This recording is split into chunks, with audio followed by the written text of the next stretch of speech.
आपका जो topic number 1.7 था, तीन चीज़ों पे कंसिस्ट करता है। सबसे पहले याद रखिएगा कि मूल बात मूल की होगी, ठीक है। मूल के साथ हम तीन अलग चीज़ें हैं। सबसे पहले टॉपिक में मूल मास कैलकुलेशन, टॉपिक नंबर 2 में मूल वॉल्यूम, टॉपिक नंबर 2 में मूल पार्टिकल कैलकुलेशन और टॉपिक नंबर 3 में मूल वॉल्यूम कैलकुलेशन। टॉपिक नंबर 3 जो है इसे का 1.7 का हमने तक कराया लास्ट वीक में, जो कि प्रैक्टिस की थी। इसमें मूल वॉल्यूम कैलकुलेशन को टफ टॉपिक था, काफी टफ चीज को था, तो वो आप जाके देख लीजिएगा, क्योंकि वो अभी तक बुक का मुझे लगता है कि उसका न्यूमेरिकल जो है 1.9 एक मुश्किल न्यूमेरिकल है, ठीक है।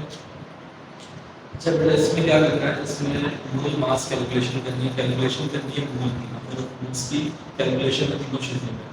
मूल वॉल्यूम कैलकुलेशन में भी, मूल मास कैलकुलेशन में भी और मूल पार्टिकल कैलकुलेशन में भी, ठीक है। लेकिन तरीके कार मुख्तलिफ है।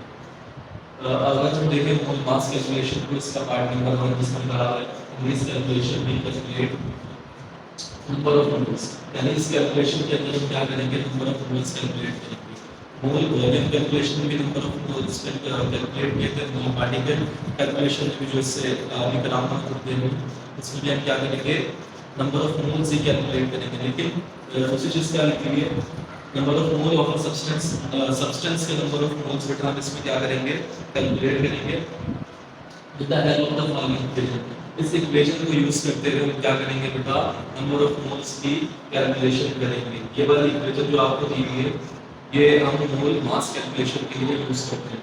अच्छा, मोल वॉल्यूम कैलकुलेशन के लिए इक्वेशन चेंज होगी, मोल पार्टिकल उसके लिए मोल पार्टिकल कैलकुलेशन के लिए इक्वेशन चेंज होगी। तीनों के लिए अलग अलग इक्वेशन होंगे, लेकिन फाइंड आउट आपको एक चीज करनी है और वो क्या है, नंबर ऑफ मोल्स है, ठीक है। इसके बाद में कहा है number of moles is equals to known mass of a substance. Known mass या गिवन मास, ठीक है, एक ही चीज है। बेसिकली बात यहाँ पे ये है कि जो चीज आपको मालूम है, जो चीज आपको पता है, ठीक है, ऐसा मास सब्सटेंस का जो आपको सवाल में दिया, ठीक है बेटा, जिसका यहाँ पे मैं कराऊंगा आपको, तो याद रखिएगा जो मास आपको दिया है सब्सटेंस का, वो होता है नोन मास या गिवन मास। इसकी जगह गिवन मास में नोन मास हो तो एक ही बात है, ठीक है बेटा। इसके बाद डिवाइड में कहा है मोलर मास ऑफ सब्सटेंस, जो आपको सब्सटेंस दिया हुआ होगा ना, उसका मोलर मास। फिर इसके लिए आपको H2SO4 दिया, तो H का आपने पहले क्या निकालना है, एटॉमिक मास, ठीक है। एटॉमिक मास को फिर आपने मल्टीप्लाई कराना है उसके नंबर ऑफ मोल्स के। H2SO4 तीन चीजों पर कंसिस्ट करता है, तो हाइड्रोजन पे सल्फर पे ऑक्सीजन पे। पहले आपने इसका एटॉमिक मास मल्टीप्लाई कराना है नंबर ऑफ मोल्स के साथ, तो कितने यहाँ पे 2 है, सल्फर के नंबर ऑफ मोल्स के साथ मल्टीप्लाई कराना है। ऑक्सीजन को ऑक्सीजन के एटॉमिक मास से मल्टीप्लाई कराना है, ऑक्सीजन के नंबर ऑफ मोल्स से। देन आपने क्या करना है, इन तीनों चीजों को आपस में ऐड करना है, इन तीनों चीजों को आपस में आपने क्या करना है बेटा, जमा करना है, ठीक है। ये आपके पास मोलर मास हो जाएगा, ये सब्सटेंस है, इसका आपको पूरा क्या मिल गया बेटा, टोटल कैलकुलेशन मिल गई सब्सटेंस की। तो मोलर मास टोटल कैलकुलेशन उस सब्सटेंस की होती है, और नोन मास जो आपको सवाल में दिया हुआ होगा वजन उस चीज का, उस सब्सटेंस का, ठीक है। इसके बाद बेटा we can calculate mass of a substance with the given moles of a substance with following equation। बोला है कि हम निकाल सकते हैं मास बेटा, ठीक है। अगर आपको फर्स्ट नंबर ऑफ मोल्स नहीं निकालना, ठीक है, आपको क्या निकालना है, मास निकालना है। तो आप मास किस तरह निकालोगे, आप वजन किस तरह निकाल सकते हो, देखिए। इसी इक्वेशन को आपने थोड़ा सा क्या करना है, कन्वर्ट करना है, लेकिन with the help of equation use करती है इक्वेशन। यहाँ पे मल्टीप्लाई हुआ, वहाँ पे जाके थोड़ा चेंज हो जाएगा, लेकिन यहाँ पे हमें नंबर ऑफ मोल्स निकालना है, यहाँ पे हमें मास निकालना है। याद रखिएगा इक्वेशन क्या है बेटा, mass of a substance is equals to number of moles multiplied by molar mass. क्या होगा, ये चीज यहाँ पे डिवाइड हो गई थी, molar mass of a substance, इसको यहाँ से उठा के उधर इज इक्वल्स टू के बाद नंबर ऑफ मोल्स से मल्टीप्लाई करवा दिया, और ये चीज की जगह पे मौजूद है, गिवन मास की जगह पे नोन मास की जगह पे मौजूद है, ठीक है। ये फार्मूला बना है, इसी को यूज करते हैं। बात सारी यहाँ पर, ये चीज कैसे है, ठीक है, ये चीज हमें बताती है मोल मास कैलकुलेशन, ठीक है बेटा। मोल मास कैलकुलेशन का फार्मूला है ये, इसको याद रखिएगा। नंबर ऑफ मोल्स को निकालना होता है न्यूमेरिकल में, लेकिन कुछ फार्मूले आपको याद होने चाहिए कि ये न्यूमेरिकल किसका है। अब इसमें नंबर ऑफ मोल्स निकालना है, इससे पहले वाली वीडियो में जहाँ पर वॉल्यूम था वहाँ पे भी नंबर ऑफ मोल्स निकालना है, लेकिन नंबर ऑफ मोल्स किसका निकालना है, ये चीज ज्यादा इम्पोर्टेंट है, ठीक है।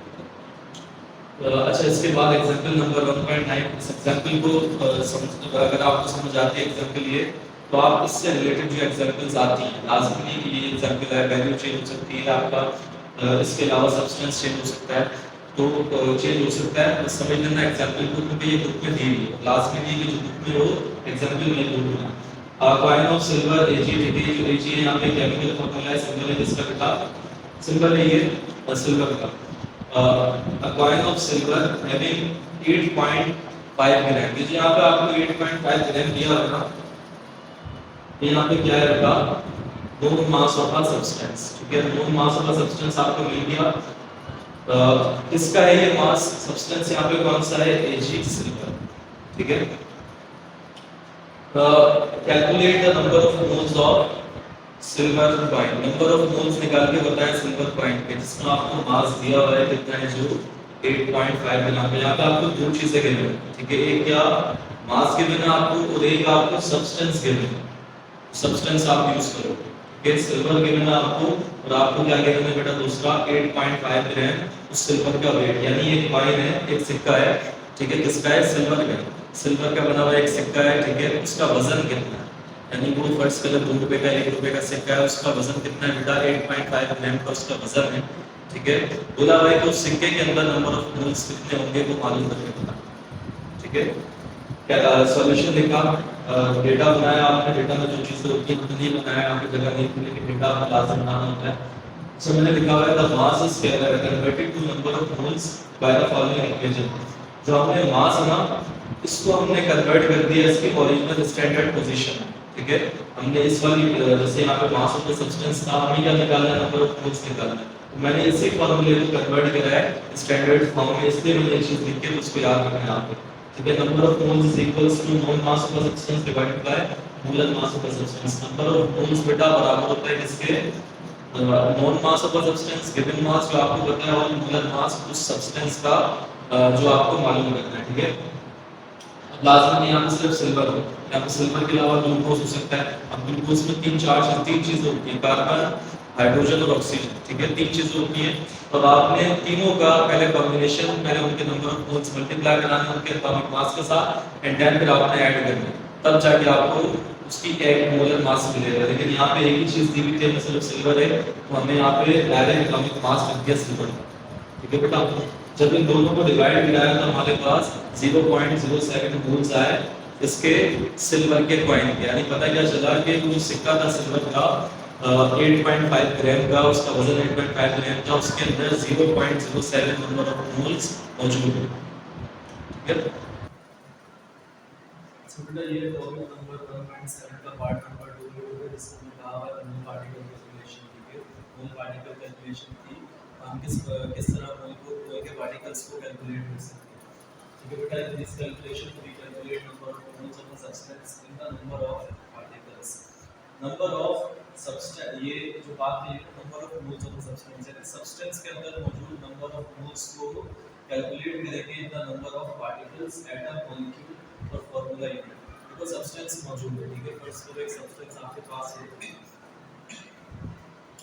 आपके पास मैंने कहा आपके पास क्या है, H2SO4 है, ठीक है, H2SO4 आपके पास है, ठीक है, ये एक सब्सटेंस है। अब मैंने आपसे कहा कि भाई मुझे आप इसका क्या बताओ, नंबर ऑफ एटम बताओ इसके अंदर मौजूद है, ठीक है, इसका फार्मूला यूनिट बताओ, और इसके अंदर मौजूद नंबर ऑफ मॉलिक्यूल बताओ, ठीक है। मैंने ये पहले भी आपकी बात समझाई है, तो इसके अंदर तीनों चीजें मुझे मालूम करनी है, ठीक है।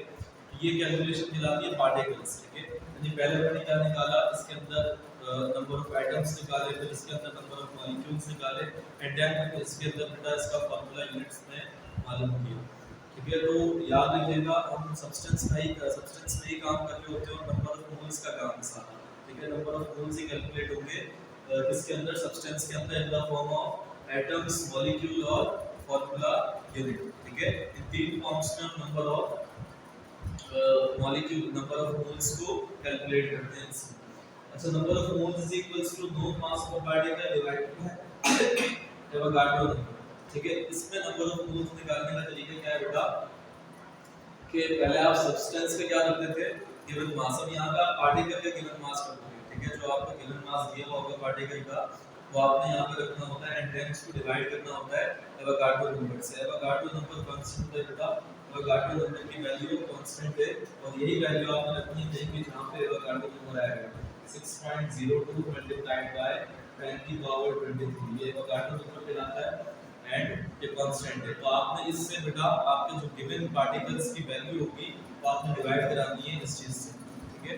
इसके बाद नेक्स्ट पार्ट में कहा हुआ है we can calculate number of particle as number of particles को यहाँ पे नंबर ऑफ मोल्स निकाल के पार्टिकल्स की मदद से, ठीक है। लेकिन अब बोला हुआ है कि अगर हम पार्टिकल फाइंड आउट करेंगे तो वो किस तरह निकाल सकते हैं। वही बात जैसे हमने वहाँ पे मास के लिए किया था, यहाँ पे क्या किया था नंबर एवोगाड्रो नंबर को मल्टीप्लाई कराया नंबर ऑफ मोल्स से, मोल मास को एक जगह पर रहने दिया, ठीक है।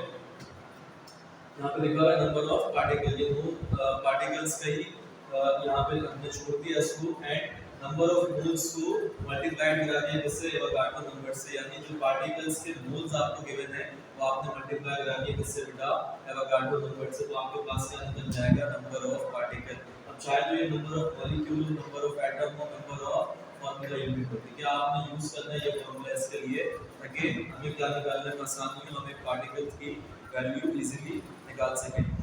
एग्जांपल नंबर 1.10 करते हैं ताकि आपको ये चीज आसानी से समझ आए और हम इस चीज़ को डिटेल में जाके समझ सकें, ठीक है। एग्जाम्पल नंबर 1.10 में नंबर ऑफ मोल्स भी निकालना है, नंबर ऑफ मॉलिक्यूल्स भी निकालना है एंड नंबर ऑफ एटम्स भी मालूम करना है। यानी इस न्यूमेरिकल में हमें 3 चीज़ें मालूम करनी है, एक नंबर ऑफ मोल्स, दूसरा नंबर ऑफ मॉलिक्यूल्स एंड तीसरा नंबर ऑफ एटम्स बेटा, ठीक है। अच्छा नंबर ऑफ अगर हम सवाल पढ़ें तो सवाल में कहा हुआ है calculate the number of moles, calculate the number of moles, number of molecules and number of atom present in 10 gram of H2SO4। 10 gram H2SO4 हमें दिया हुआ है, बोला हुआ है अब इस H2SO4 के नंबर ऑफ मोल्स भी निकालो 10 ग्राम में, ठीक है, याद रखिएगा। तो हमने इसके बेटा क्या निकालना है number of moles, number of molecules, number of atoms, ठीक है। अच्छा बुक में जो है नंबर ऑफ एटम नहीं निकाले हुए, या आप एग्जाम्पल 1.10 चैप्टर नंबर 1 की बुक में जाके देख सकते हैं, इसमें नंबर ऑफ एटम नहीं निकाला हुआ, ठीक है। नंबर ऑफ एटम मिस किया हुआ है, वो उनकी मिस्टेक है, उन्होंने सिर्फ नंबर ऑफ मोल्स निकाला हुआ है, नंबर ऑफ मॉलिक्यूल्स निकाला हुआ है, ठीक है।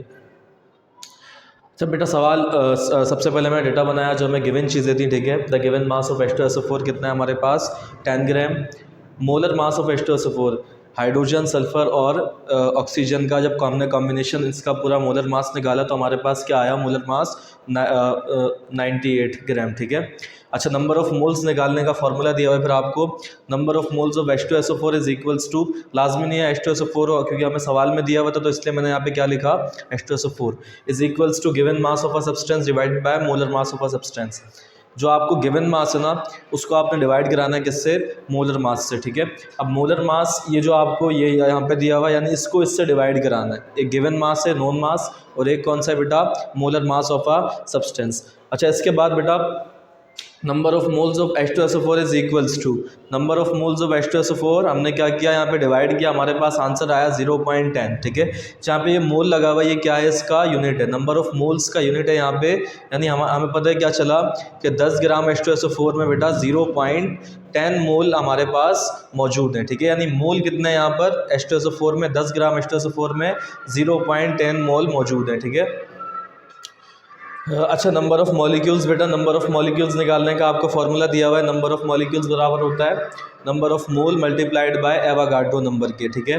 मैंने क्या किया नंबर ऑफ़ मॉलिक्यूल की जगह नंबर ऑफ़ मॉलिक्यूल ऐसे ही रखा क्योंकि वो हमें निकालना है, is equals to number of moles जो हमने मालूम किया था, ठीक है, वो वहाँ पे रखा एंड एवोगाड्रो नंबर की जगह एवोगाड्रो नंबर की जो कांस्टेंट वैल्यू है 6.02 मल्टीप्लाइड बाय 10 की पावर 23 वो रखी, ठीक है बेटा।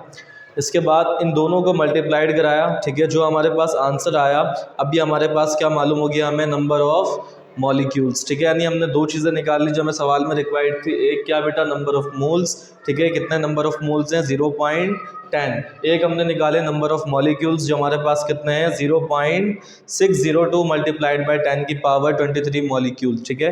यानी हमने दो चीज़ें फाइंड कर ली अपने सवाल में, एक नंबर ऑफ़ मोल और एक नंबर ऑफ़ मॉलिक्यूल, ठीक है।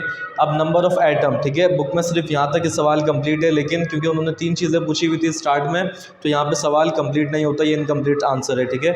हम तीसरा रिक्वायर्ड निकालेंगे अपना number of atom is equals to Avogadro number multiplied by mass in gram and divide by atomic mass. ठीक है, यानी नंबर ऑफ एटम बेटा किसके इक्वल है, एवोगाड्रो नंबर 6.02 मल्टीप्लाई बाय 10 की power 23 multiplied by mass in ग्राम, जो आपको मास दिया हुआ है। ठीक है, गिवन मास कितना है बेटा, वो 10। ठीक है, और एटॉमिक मास H2SO4 का जो आपको सब्सटेंस यहाँ पे दिया हुआ है वो H2SO4 है, तो इसका एटॉमिक मास हमें कितना दिया हुआ है 6 मोलर मास, एटॉमिक मास एक ही चीज़। ठीक है, तो हमने यहाँ पे क्या रखा, अच्छा एटॉमिक मास अगर सिर्फ इसका होता, फर्स्ट करें हम सिर्फ हाइड्रोजन का निकालेंगे, तो हम यहाँ पे सिर्फ फिर जैसे कि यहाँ पे SO4 नहीं होता, सिर्फ H2 होता, तो फिर हम सिर्फ हाइड्रोजन का यहाँ पे रखते हैं एटॉमिक मास। लेकिन अभी हमने इस पूरी चीज़ की एटॉमिक मास मालूम करके जो हमारे पास मोलर मास आया वो हमने इसमें रखना है। ठीक है, तो हमने यहाँ पे क्या किया बेटा, पहले रखा एवोगाड्रो नंबर 6.02 मल्टीप्लाइड बाय 10 की पावर 23, उसको फिर मल्टीप्लाई कराया किससे, जो हमें बेटा मास गिवन था सवाल के अंदर 10,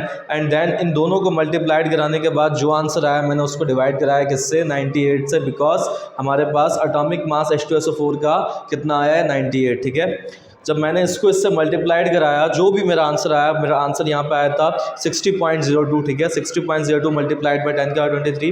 जब मैंने इसको डिवाइड कराया इससे तो हमारे पास आंसर आया 0.614 मल्टीप्लाइड बाय 10 की पावर 23 एटम ऑफ H2SO4, यानी number of atom H2SO4 10 gram H2SO4 में कितने हैं बेटा, 0.614 मल्टीप्लाइड बाय 10 की पावर 23 नंबर ऑफ एटम्स हैं 10 ग्राम H2SO4 में, 10 ग्राम H2SO4 में। ठीक है, और नंबर ऑफ मॉलिक्यूल कितने हैं बेटा 10 ग्राम H2SO4 में, 0.60 मल्टीप्लाइड बाय 602 मल्टीप्लाइड बाय 10 की पावर 23 मॉलिक्यूल्स हैं। ठीक है, एंड नंबर ऑफ मोल कितने हैं हमारे पास, 0.10 मोल्स। ठीक है, यानी हमने तीन चीज़ें फाइंड आउट करी, एक मोल, एक मॉलिक्यूल और एक नंबर ऑफ एटम बेटा। ठीक है, तो इस टाइप का अगर आगे कोई सवाल आता है तो आपने इसी तरीके से करना है। और जब आपको कहा उस सवाल में तीन चीज़ें, ये नंबर ऑफ एटम मैंने आपको एग्जाम्पल नंबर 1.7 में भी करना सिखाया था। ठीक है, 1.7 में यही बिल्कुल चीज़ है, तो मैंने कहा कि ये सवाल मैं ऐड कर देता हूँ क्योंकि पूछा हुआ है, तो आपने पूरा करना है। बुक में मिस्टेक है तो आपने वहाँ पे इधर तक ये जो आंसर हुआ हुआ है ये इनकम्प्लीट है, ये आपने नहीं करना है। ठीक है, उम्मीद है कि आज का टॉपिक समझ आया होगा, एंड इंशाल्लाह स्टार्ट करते हैं अपना नया चैप्टर आने वाली वीडियो में। अल्लाह हाफिज़।